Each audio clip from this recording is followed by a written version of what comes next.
আকাশটা কত সুন্দর তাই না? এরকম যদি মানুষের মন সুন্দর হইতো। তো আবারও চলে এলাম তোমাদের সাথে অনেক অনেক গল্প করতে। হ্যালো এভরিওয়ান, আসসালামু আলাইকুম। কেমন আছো তোমরা সবাই?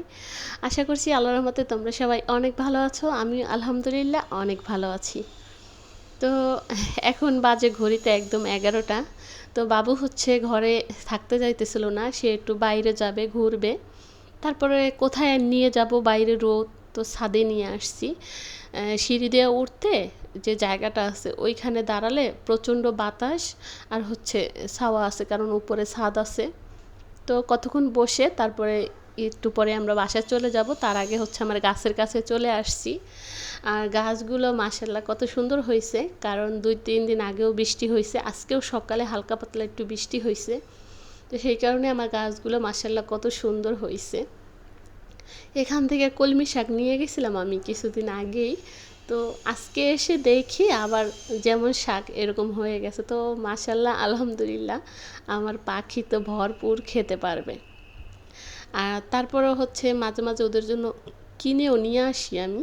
তো এখানে হচ্ছে অপরাজিতা গাছ হয়েছে, নিবো নিবো করে আর নেওয়া হয় না, আলসেমি করতেছি। একদিন ভাবতেছি বিকালে এসে অপরাজিতা গাছ নিয়ে যাব, নিয়ে আমার বারান্দায় লাগাবো। তো এই যে একটু পাশে ঘাস হয়েছিল, সেগুলো হচ্ছে বেছে টেছে তারপর হচ্ছে বাসায় চলে আসছি। আর বাসায় কিন্তু আসছি অনেকক্ষণ হয়ে গেছে। আমি হচ্ছে পাকঘরে একটু কাজ করতেছিলাম, বাবু এসে এখানে হচ্ছে হিসু করে দিছে। আর এই যে অলকলট বিছাইছি, তখন থেকে সে হচ্ছে অলকলটে বসবে না, শোবে না। তো আজকে হচ্ছে উঠিয়ে ফেলবো, এটাকে আর রাখবো না। তারপর হচ্ছে সন্ধ্যার দিকে রান্না বান্না করতে চলে আসছি। এখানে ভাত আর ডাল একপাশে বসাই দিছি। তো হইতে তো আজকে হচ্ছে বেশি রান্না বাড়া না, অল্পই রান্না, একটু মাছ রান্না করব আর হচ্ছে ডাল। তো এখানে হচ্ছে আমি পেঁয়াজ বেটে নিছি, ব্লেন্ডার করা নাই। এই যে পেঁয়াজ বেটে নিছি। আর ডালের জন্য হচ্ছে এখানে ধইনা পাতা, তারপর হচ্ছে পেঁয়াজ রসুন, এগুলা হচ্ছে রেডি করে নিছি। তো এই যে মাছ যে ভুনা করব সেই জন্য হচ্ছে এই মশলাটা একটু কষিয়ে নিতেছি। একবার কষিয়ে নিছি, এটা হচ্ছে দ্বিতীয়বার। তো আমি হচ্ছে তরকারি রান্না করলে 2বার করেই হচ্ছে তরকারির মশলাটা কষিয়ে নিই, তাহলে আমার কাছে মনে হয় বেশি ভালো লাগে। ওইদিকে হচ্ছে ডালটাও হয়ে গেছে, উঠিয়ে এখন বাগার দিয়ে নিব। আর বাইরে কিন্তু প্রচণ্ড শব্দ। আমাদের এখানে যে কাচের যে দোকান আছে সেগুলা কাটতে থাকে, এই জন্য শব্দ। তো অবশ্যই ক্ষমা সুন্দর দৃষ্টিতে দেখবে, আর কষ্ট করে হলেও আমার ভিডিওটা ফুল ওয়াচ করবে। আর ভিডিও শুরুতে অবশ্যই একটা লাইক দিয়ে আমার ভিডিও দেখা শুরু করবে। তো যাই হোক, এই যে ওইদিকে হচ্ছে পেস্টটা হইতে থাক, আর এদিকে হচ্ছে মশলা কষানো হয়ে গেছে। এখন ঝোলের পানি দিয়ে দিলাম। আর অল্প একটু মাছ ছোট কড়াইটার ভিতরে রান্না করে নিচ্ছি। তারপরে এদিকে হচ্ছে আমার মাছ দিয়েছি, সেটা আর দেখাইনি, তো মাছটা দিয়ে দিলাম এই যে। আর আজকে মাছ একটু কম ছিল, তো কমই রান্না করে নিচ্ছি, কারণ আমরা রাত্রে একবেলাই আর কি খাওয়া দাওয়া করি। আর পরের দিন সকালবেলা তো হচ্ছে নতুন রান্না করি। আর জান্নাতের বাবাও যেহেতু দুপুরবেলা বাসায় আসে না, তাই এত প্যারা নাই। যাই হোক, রান্নাবান্না শেষ। এখানে হচ্ছে তেজপাতাগুলো নিয়ে আসছিল, তো আমি বেছে যেগুলা ভালো নিয়েছি, আর যেগুলা ফেলে দেওয়ার সেগুলো ফেলে দিছি, আর ধুয়ে রাখছি। যখন শুকাবে আমি ডিব্বাতে ভরে আর কি রেখে দিব।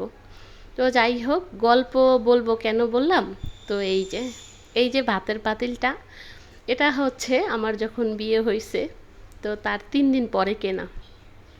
তো আমি একদমই সময় পাইতাম না, আমি যেহেতু চাকরি করতাম, তো অফিসে যাওয়ার ছিল, সকালে রান্না বাড়া সব কিছু মিলিয়ে। তো অফিসটাও ছিল একটু দূরে, তো ভোর সকালে আমাকে উঠতে হতো। তারপর হচ্ছে 7টার ভিতরেই বাসা থেকে বের হইতে হইতো। তো সব কিছু মিলেই আমি আর হচ্ছে কিছুই করতে পারতাম না। আর এরকম টাইমে বিয়ে হয়েছে, সামনে ঈদ ছিল, যে কারণে হচ্ছে কি আমি বন্ধও পাইতেছিলাম না, এরকম অবস্থা। তারপরে পাশের রুমের একটা আন্টি ছিল, তাকে হচ্ছে কি আমি টাকা দিয়ে গেছি, আন্টি আমার জন্য 2-3টা পাতিল কিনে রাখবেন, যে আমার রান্না করতে কষ্ট হয়। তো এর মাঝে আবার আমার খালা আমাকে হচ্ছে 2-3টা পাতিল দিয়েছিল, তো সেগুলোর ভিতরে না রান্না বান্না সব কিছু মিলে আর হইতেছিল না। তারপর হচ্ছে ওই আন্টিটা এখন আসলে বেঁচে নাই, মারা গেছে। তো আমি যখন কাজকাম করি এই জিনিসগুলো দেখি আন্টির কথা মনে পড়ে। ওই আন্টিটা আমার খালা যখন বাড়ি চলে গেছে আমাকে না অনেক ভালোবাসতো। আমি যে কাজগুলো পারতাম না সেগুলো ওই আন্টি আমাকে মাঝে মাঝে করে দিত। তো আমি আলাদা বেশি দিন থাকি নাই, ১ মাস ছিলাম। তারপরে হচ্ছে আমার বিয়ে হয়ে গেছে। আমার খালাতো বোনের ১ মাস আগে বিয়ে হয়ে গেছে, আমার হচ্ছে ১ মাস পরে। তো এরকম। তারপরে হচ্ছে আস্তে ধীরে সেই ১ মাস ওইখানে রয়েছি। তো বাসাটাও এরকম একটা বাসা ছিল যে বৃষ্টি আসলে উপর থেকে পানি পড়তো। মানে এরকম একটা বাসা হঠাৎ করেই আমাদের নেওয়া হয়ে গেছিলো।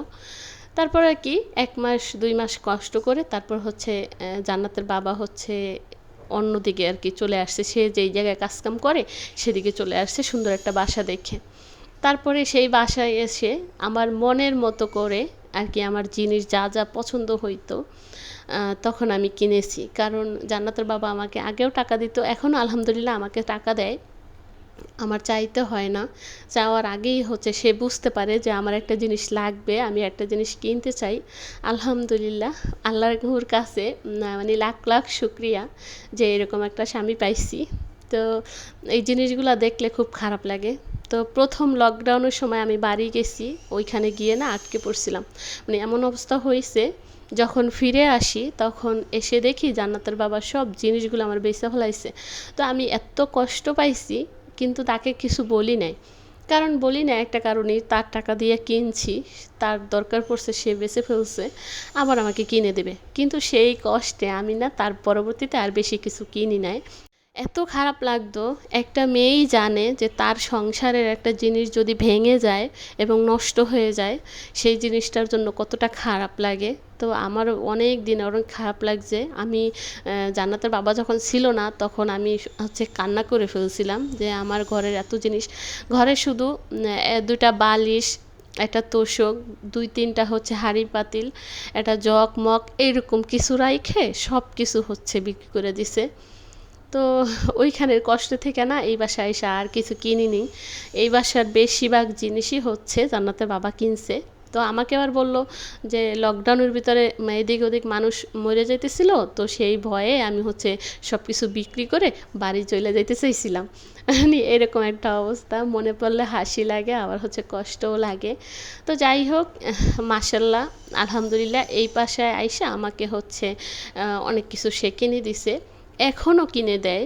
আমার কিছু না বলতেও সে হচ্ছে যা কিছু তার যদি পছন্দ হয় কোনো একটা জিনিস আমাকে হচ্ছে না বলতেই কিনে দেয়। তো যাই হোক, যেগুলো চলে গেছে সেগুলো নিয়ে আর কষ্ট পেয়ে আর কি হবে। তো ভিডিওর একদম শেষ পর্যায়ে চলে এসেছি, এই পর্যন্ত আবারও বলবো অবশ্যই কমেন্ট করে জানাবে আজকের ভিডিও কেমন ছিল। এখানে বিদায় নিচ্ছি, আল্লাহ হাফেজ।